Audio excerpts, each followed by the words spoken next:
जो है बहुत सम्मानीय अधिवक्ता थे भूपेंद्र सिंह, जिनकी जो है निर्मम हत्या की गई है और जिनके बारे में पुलिस जो है वो हम लोगों को गुमराह कर रही है कि उन्होंने आत्महत्या की है। जब केजी इंडिया न्यूज में आपका स्वागत है। मैं खान रिपोर्टर शाहजहांपुर। क्या रही आज की दिन भर की हलचल, आइए देखते हैं।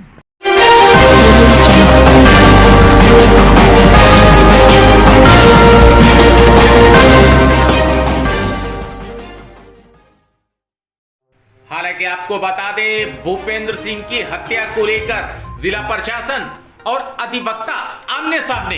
हालांकि आपको बता दें, जिला प्रशासन और अधिवक्ता ये भी चाह रहे हैं, दूसरा रास्ता भी एक है कि बैठ के बातचीत हो जाए, जिसपे जिला प्रशासन ने अधिवक्ताओं के शिष्टमंडल को बुलाया और प्रेस कॉन्फ्रेंस करी। क्या क्या हुआ विस्तार से हम आपको बताएंगे। गोली किसने चलाई, गोली कहां से चली, कौन कौन अधिवक्ता थे। लेकिन आपको बता दें कि जो मृतक अधिवक्ता भूपेंद्र सिंह और सुरेश कुमार गुप्ता, इन दोनों के बीच में गोली है कि गोली किसने चलाई या चली, अभी स्थिति साफ नहीं है। उधर पुलिस अधीक्षक का यह कहना है कि बड़ी बारीकी से हम इन्वेस्टिगेशन कर रहे हैं, दूध का दूध पानी का पानी होगा। उधर जिला अधिकारी का यह भी कहना था कि दोनों अधिवक्ता आपस में ही मुकदमे लड़ते थे, कोई क्लाइंट नहीं होता था। लेकिन बार एसोसिएशन के जो अध्यक्ष, उनका यह कहना है कि हमारे बार में जो आता है वो हमें क्या पता कि आपस के मुकदमे लड़ेगा या फिर वादी के मुकदमे लड़ेगा या क्लाइंट के मुकदमे लड़ेगा, ये तो बात की बात है। लेकिन कुल मिला के सबसे पहले हम सुनवाते हैं कि वकीलों में रोष कितना है, वकील किस बात पे लेकर आक्रोशित है, पहले वो देखिए। अधिवक्ता जो है बहुत सम्मानीय अधिवक्ता थे भूपेंद्र सिंह, जिनकी जो है निर्मम हत्या की गई है और जिनके बारे में पुलिस जो है वो हम लोगों को गुमराह कर रही है कि उन्होंने आत्महत्या की है, जबकि उनके गर्दन के पीछे से फायर मारा गया है और सामने गोली निकली है। उनकी मौके पर ही डेथ हो गई है। और हमारी जो अभी सभागार में, जो राज्य सभागार में मीटिंग हुई थी, उसमें यही निर्णय लिया गया है कि पहले FIR दर्ज करा के 302 के अंतर्गत, और उसके बाद फिर जो है जब 24 घंटे के अंदर मुलजिमानों की गिरफ्तारी करें। यदि मुलजिमानों की गिरफ्तारी नहीं करते तो हमारा ये आंदोलन अनवरत रूप से जारी रहेगा। और अधिवक्ताओं में बहुत ही आक्रोश है कि किसी तरीके से जो है हम लोग जो है माफ़ करने वाले नहीं। और पुलिस प्रशासन को चेतावनी दे दी गई है कि यदि आपने 24 घंटे की गिरफ्तारी नहीं की तो हमारा आंदोलन जो है पूरे मंडल में जो है जारी रहेगा। और सुना आपने, लेकिन अधिवक्ताओं के इस अल्टीमेटम से जिला प्रशासन हरकत में आया और जिला प्रशासन हर संभव ये चाह रहा है कि टकराव की स्थिति न बने।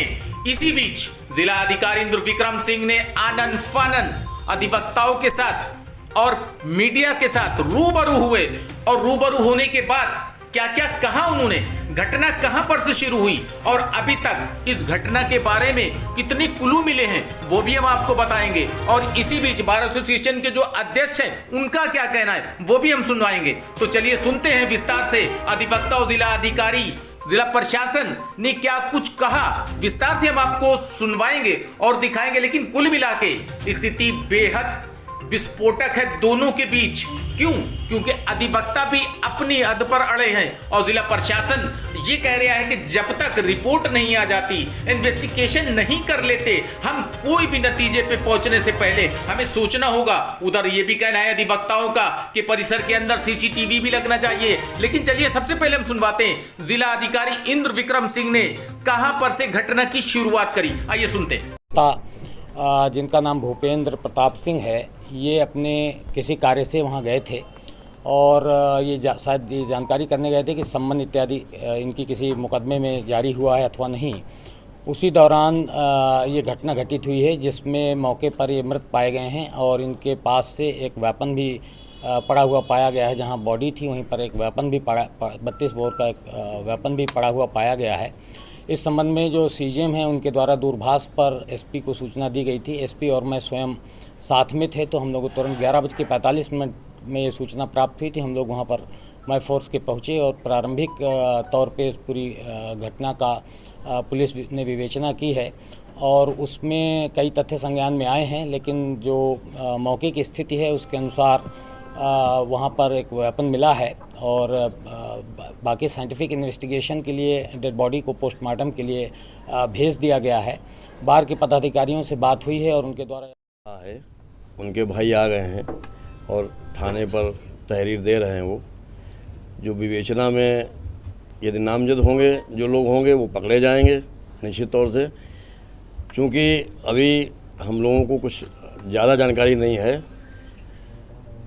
ये आपस में दो अधिवक्ता लड़ते थे जिनके कुछ मुकदमे चल रहे थे और ये 2020 के अधिवक्ता थे। 2019 में इन्होंने पंजीकरण कराया था और 2020 में इनको बार की सदस्यता दी गई थी और ये सामान्य रूप से अपने ही मुकदमे जिनमें ये वादी या प्रतिवादी हैं उन मुकदमों में ही ये पैरवी किया करते थे। वो वकील बन के आता है, उसका रजिस्ट्रेशन हम करते हैं, हम अपने मेंबर बढ़ाते हैं। अब वो अपने लड़ेंगे या दूसरों के लड़ेंगे ये बार संघ तय नहीं करता है। आज जो घटना है उसको लेकर के अगली रणनीति क्या होगी? अभी तो प्रशासन से आश्वासन मिल गया है कि निष्पक्ष मुकदमा लिखा जाएगा। जो तहरीर उनके भाई देंगे वो मुकदमा लिखा जाएगा, निष्पक्ष विवेचना होगी, जो सामने आएगा उसकी गिरफ्तारी होगी। हम लोगों की यही मांग है और जिला प्रशासन से मेरी एक मांग ये है कि मृतक अधिवक्ता को शासन से आर्थिक सहायता मुहैया कराई जाए और गिरफ्तारी यदि हो जाती है तो हम लोग फिर वापस काम पे आ जाएं। देखिए, सीसीटीवी फुटेज के हिसाब से ये एंटर किए हैं कोर्ट प्रीमिसेस में करीब 10:08 पर और वहाँ जहाँ ये ऊपर सीढ़ी चढ़ते हुए दिख रहा है वो 11:36 पे देखा गया है। अभी बाकी सारे फुटेजेस हम लोग एनालाइज कर रहे हैं। एक अलग से टीम उस पर लगी हुई है एसओजी की जो इन फुटेजेस को एनालाइज करेगी। उसके लिए अलग से एक स्टेट ऑफिसर देख रहे हैं उसको। और इसके अलावा बाकी जो फील्ड यूनिट है उसके द्वारा भी जो कलेक्शन सैंपल्स किए गए हैं उनको शीघ्रातिशीघ्र भेजकर उनकी रिपोर्ट मंगाई जाएगी। और जो आप जैसा बता रहे हैं न्यायालय परिसर में एंटर करते समय हाँ अवश्य जो भी इसके लिए दोषी कर्मचारी हैं उनके खिलाफ हम मजबूती से कार्रवाई कर रहे हैं। उनके निलंबन के लिए मैंने आदेश किया है, निलंबित होंगे और उसके पश्चात उनका दोष निर्धारित करते हुए अनुशासनात्मक कार्रवाई भी की जाएगी।